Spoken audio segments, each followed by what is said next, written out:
welcome to Minimal Mindful Mama. I'm Katie Mixon and I make videos that help busy moms to declutter and simplify their lives.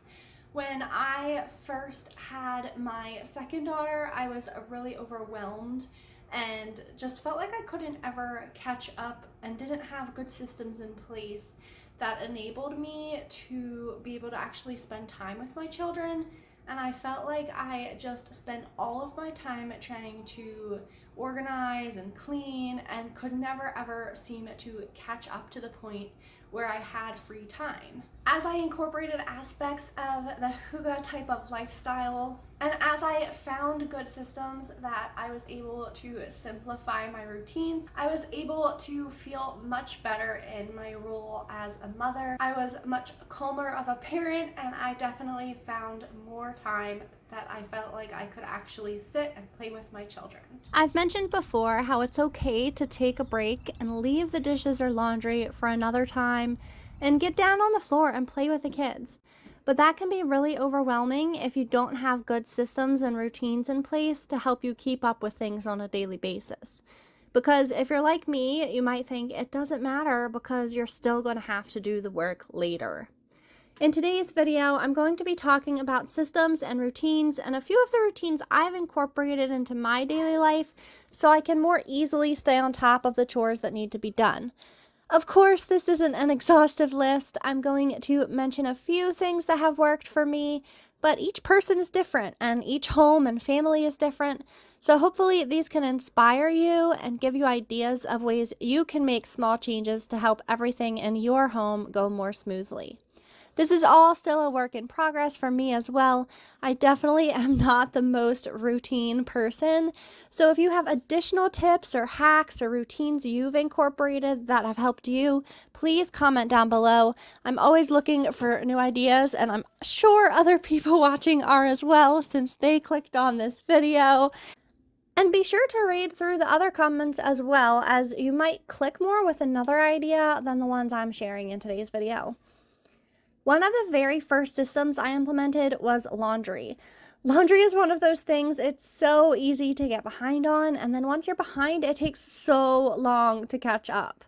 So I read somewhere, and I don't remember the exact source because I'm sure lots of people say this, that you should do one load of laundry each day. So I started to start one load first thing every morning. I could always start an additional load later if I needed to, but by starting one load each morning, I'm definitely able to stay much more caught up on laundry, and it's a much less overwhelming chore. I have started to keep socks in the shoe bins with the shoes so that, one, they're not taking up valuable space in the girls' drawers, and two, since we don't wear shoes or socks in the house, it makes it really easy then when we're leaving to just go to your shoe bin, grab your socks and your shoes. I also like to just buy all the same white socks for my kids to make it really easy to find a match. Of course, random other pairs find their way in, but it does really help to have all the same socks, especially if you have kids who wear the same sizes. So one of the systems that I feel like isn't really working really well involves when the kids come home from school. So we have these hooks here for their backpacks and coats.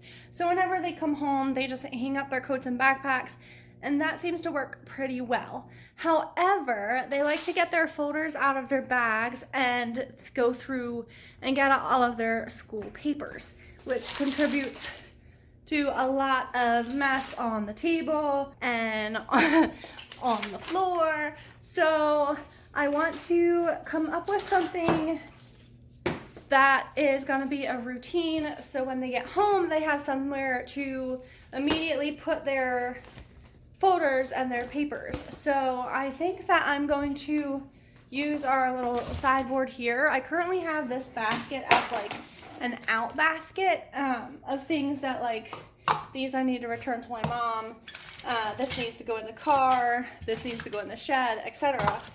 But I think instead of doing that, I'm going to have maybe add to this and have a basket for folder papers, or just use this.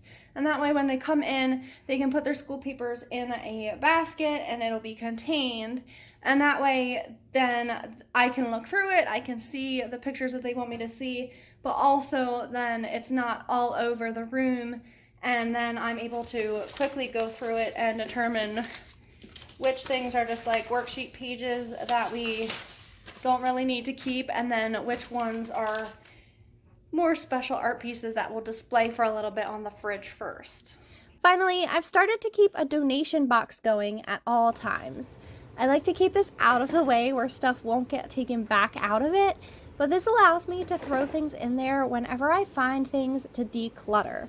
And then as soon as it's full, I put it in the back of my car right away so that it's out of the house and I don't have to think about grabbing it. If I happen to be passing the Goodwill when I'm out, it's just really easy to swing by because it's already in the car. I hope these tips and ideas for systems and routines you can have in place on a daily basis can help you to stay on top of things on a daily basis. They've definitely helped me to feel less overwhelmed. Again, please comment down below and tell me if you have any tips or tricks that make life easier. We are always looking for ways to create habits that will help us to become more organized people. Don't forget to like this video and subscribe to my channel, and if you ring that little bell button, you'll get notified every time I upload a new video.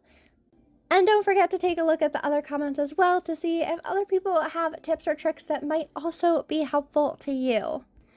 I am planning to very soon be making a video about my monthly ordering system. I spoke about this a little bit before, how I tend to get overwhelmed by all of the household items that I need to buy, and so I've started assigning them to a month. And so I definitely am planning on covering this topic in more detail, but I want to dedicate a whole video to just that. So I didn't want to try to do a quick talk about that in this video when I am planning on posting that within the next few weeks. So definitely subscribe and click that bell button so that you'll get notified and you can stay tuned for that. Thank you guys so much for watching, and I'll see you very soon in the next video.